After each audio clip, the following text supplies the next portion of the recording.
हरे कृष्णा। जय महाकाली, जय काल भैरव, जय कुलदेवी, जय प्रत्यंगिरा। तो आज का टॉपिक है आज शाम की उनकी दिल की बातें। शाम के वक्त कोई आपके बारे में क्या सोच रहा है, यह है हमारा टॉपिक। और हम कर रहे हैं रीडिंग। हमारे सामने है टैरो और ओरेकल रीडिंग होने वाली है for all signs, general collective Hindi tarot reading. Aries to Pisces में से लेकर मीन तक सभी राशियों के लिए रीडिंग होने वाली है, so no problem at all. बाकी एज पर योर सिचुएशन, आपकी परिस्थिति के अनुसार कुछ बातें या बहुत सारी बातें, कुछ कार्ड या बहुत सारे कार्ड आपके साथ मैच यानी कि रेजोनेट कर सकते हैं। ठीक है, ये जनरल कलेक्टिव रीडिंग है, पर्सनल रीडिंग नहीं है। तो अगर कुछ बातें मैच नहीं भी करती तो उसे जाने दीजिए। टैरो के कार्ड हम स्ट्रेट लेने वाले हैं। बाकी रीडिंग को क्लेम करने के लिए आप कमेंट सेक्शन में एक कार्ड दे सकते हो या फिर 1111 टाइप कर सकते हो। लाइक, सब्सक्राइब और शेयर अवश्य करें। ठीक है, तो हम करते हैं सबसे पहले कार्ड्स की shuffling. Here we go. Okay, तो चलो हम करते हैं थोड़ी सी और शफलिंग और फिर चलते हैं कुछ कार्ड।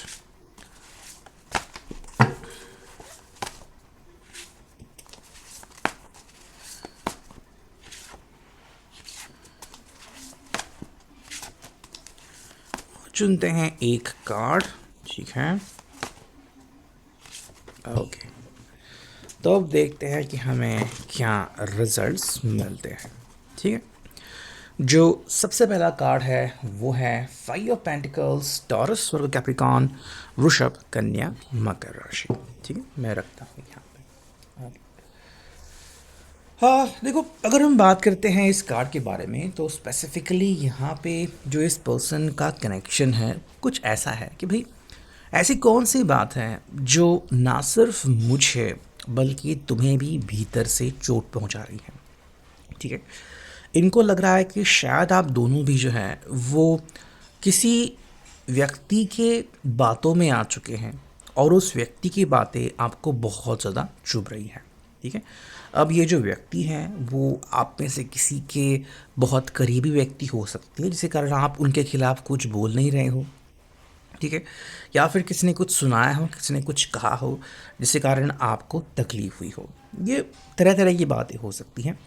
लेकिन इस व्यक्ति का कहने का तात्पर्य ये है कि देखो, अगर तुम्हें चोट लगती है, ठीक है, तो कोई मुझे डायरेक्टली कहे या ना कहे, मुझे भी वो चोट महसूस होती है। चाहे मैं आपके करीब हूँ, आपसे दूर हूँ, लेकिन आपके दिल की हालत में भाप सकता हूँ। तो इनका बस कहने का तात्पर्य है कि भाई आप कभी ये मत समझो कि मैं तुमसे कभी अलग रह पाऊँगा या फिर अलग हूँ। ठीक है, जो आपके साथ हो रहा है मैं उसे बिल्कुल भाप सकता हूँ और उसके बारे में चिंता करना मेरा स्वभाव बन जाता है। दूसरी बात ये आपको कह रहा है कि देखो, प्रैक्टिकली अगर हम देखें तो ज़िंदगी में खुश रहना बहुत इम्पॉर्टेंट है।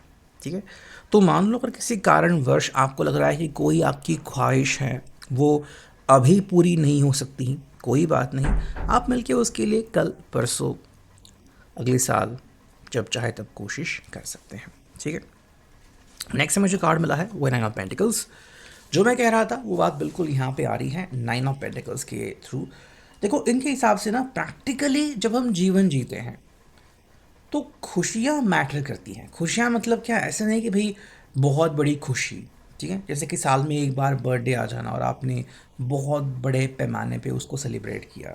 ठीक है, या फिर शादी है, कोई फंक्शन है तो बहुत सारे लोगों को बुलाया। नहीं, छोटी छोटी हर रोज़ की खुशियाँ बहुत मैटर करती हैं। जैसे कि कुछ लोग होते हैं आजकल कपल जिनकी शिफ्ट्स अलग अलग होती हैं, तो सैटरडे संडे के सिवाय उनको एक दूसरे से बात करने के लिए समय ही नहीं मिलता। ठीक है, तो ये कहना कि भाई हमारे पास बहुत सारे पैसे हैं बट हम बात नहीं कर सकते, मिल नहीं सकते, इससे अच्छा है कि आप हर रोज़ बात कर रहे हो, मुस्कुरा रहे हो और जितना है उसमें खुश हो, और क्या चाहिए, है ना। तो खुशी की परिभाषा क्या है ये उसके बारे में आपको बोल रहे हैं। इनका कहने का तात्पर्य ये नहीं कि भाई आप कॉम्प्रोमाइज़ करो या फिर आपकी सोच बदलो। ये बस कह रहा है कि इतना इतना कहो और इतना करो कि हर छोटी छोटी बात में आपको खुशियाँ मिल सके।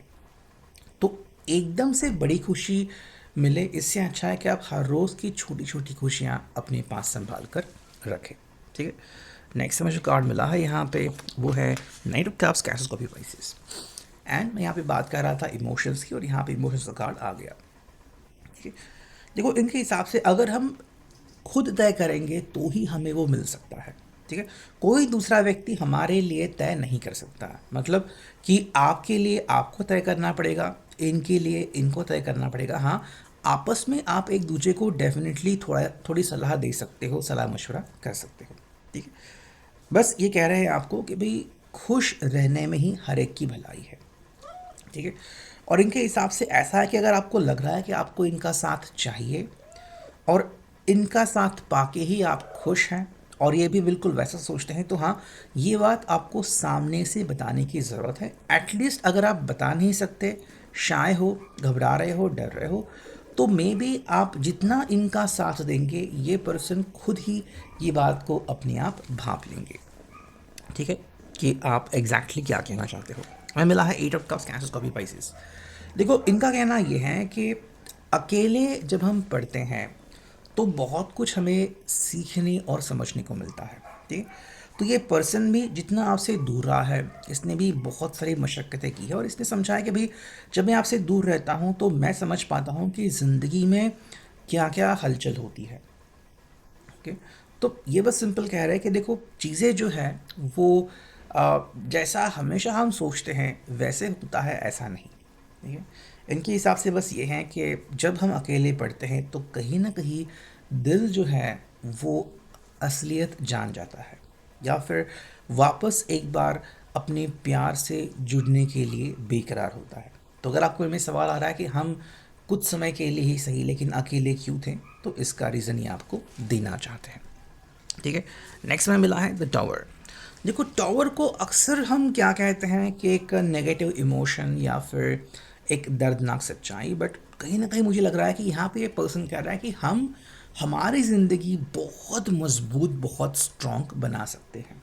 ठीक है, आप इस टावर की जगह एक घर रख सकते हो अपने दिमाग में, उसकी एक आइडिया, या फिर एक बहुत ही अच्छा रिश्ता जो कि आपका चल रहा है। तो ये बस कह रहा है कि देखो, हमें अपने ज़िंदगी में इस चीज़ को फोर्टिफाई करने की ज़रूरत है। मतलब इतना मजबूत करेंगे कि अब कोई भी चीज़ आके हमें तकलीफ़ नहीं दे पाएगी। ठीक है, तो एक तरह से आप यूँ कह सकते हो कि आपसे आके कोई भिड़े, इससे पहले इस चीज़ से उनको लड़ना पड़ेगा। ठीक है, तो यहाँ पे इस चीज़ का मतलब है कि आपकी यूनिटी, आपकी एकता, आपकी अंडरस्टैंडिंग, सिंपैथी एक दूसरे के साथ कितनी है, इमोशनली आप किस तरह से कनेक्ट होते हैं, ये और बहुत सारी बातें यहाँ पे आ जाती हैं। ठीक है, नेक्स्ट से कह रहे हैं आपको, देखो यहाँ पे है व्हील ऑफ फॉर्चून। ज़िंदगी में ना हमें बहुत सारे मौके मिलते रहते हैं, लेकिन उस मौके का फ़ायदा उठाना ये बहुत इम्पोर्टेंट होता है। कई बार मौका आ तो जाता है लेकिन हमारे हाथ से छूट भी जाता है। तो ऐसा ना कि एक जो है मौका छूट गया तो हमारी ज़िंदगी में वापस मौके नहीं आएंगे, नहीं आएंगे। लेकिन ये ध्यान में रखना होगा कि व्हील ऑफ फॉर्चून है, ये व्हील घूमता रहेगा। तो आज मौका आ भी गया और हमने उस मौके का फ़ायदा उठाया, फिर भी हमें कल मेहनत करनी ही पड़ेगी, कल फिर से हमें दूसरे मौके की तलाश करनी ही पड़ेगी। ठीक है, एक और कार्ड हमें जो मिला है वो है S of cups, cancer, coffee, Pisces. और ये सिंपल कह रहे हैं कि देखो, हमारे बीच जो बातचीत है ना उसे हमें यूं ही बरकरार रखना है। ठीक है, कभी भी आप ये मत समझो कि आप मुझसे अलग हो रहे हो, जुदा हो, या फिर किसी कारणवश आप मुझसे बात नहीं कर सकते। झिझक मत रखो। अगर आपको लग रहा है कि आपको मुझसे कोई बात शेयर करनी है, बेझिझक शेयर करो। आपको मुझसे कुछ सवाल पूछने हैं, बेझिझक सवाल पूछो। ठीक है, किसी और के मुंह से आप सुने, इससे बेहतर है कि आप अगर एक दूसरे से सवाल पूछे तो रिजोल्यूशन आपको बहुत फास्ट मिल जाएगा। ओके, तो अगर आपको लग रहा है कि अगर मैं इनसे पूछूंगा या पूछूंगी तो शायद ये बुरा मान जाएंगे या फिर हर्ट होंगे, तो ये कह रहे कि ऐसा कुछ नहीं है। ठीक है, हर एक के मन में जिज्ञासा होती है। मुझे जब होती है जिज्ञासा, मैं आपसे पूछता हूँ। ठीक है, सिंपल ये कह रहा है कि भाई आप भी मुझसे ऐसे ही पूछा करो जब भी आपका मन आपसे कुछ करने को कहता है या फिर पूछता है।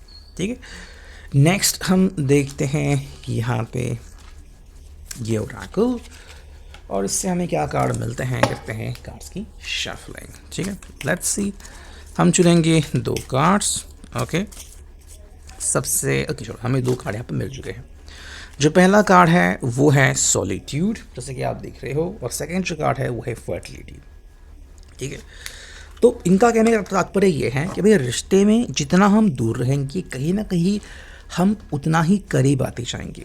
ठीक है, तो अगर आपको लग रहा है कि भाई आपको इस पर्सन से जुड़ना है बट बहुत समय हो गया आपने बात नहीं की है, या फिर आपका लगाव बहुत बढ़ गया है इनसे, या फिर इनसिक्योरिटी, लेकिन अब इनसे कैसे कहें आपको लग रहा है, तो ये बस कह रहे कि भाई आपको जो बोलना है डायरेक्टली बोलो। और हाँ, एक बात ध्यान में रखो कि जितना हम साथ निभाएंगे उतना ही हमारी ज़िंदगी में हमारी स्ट्रेंथ मजबूत होगी।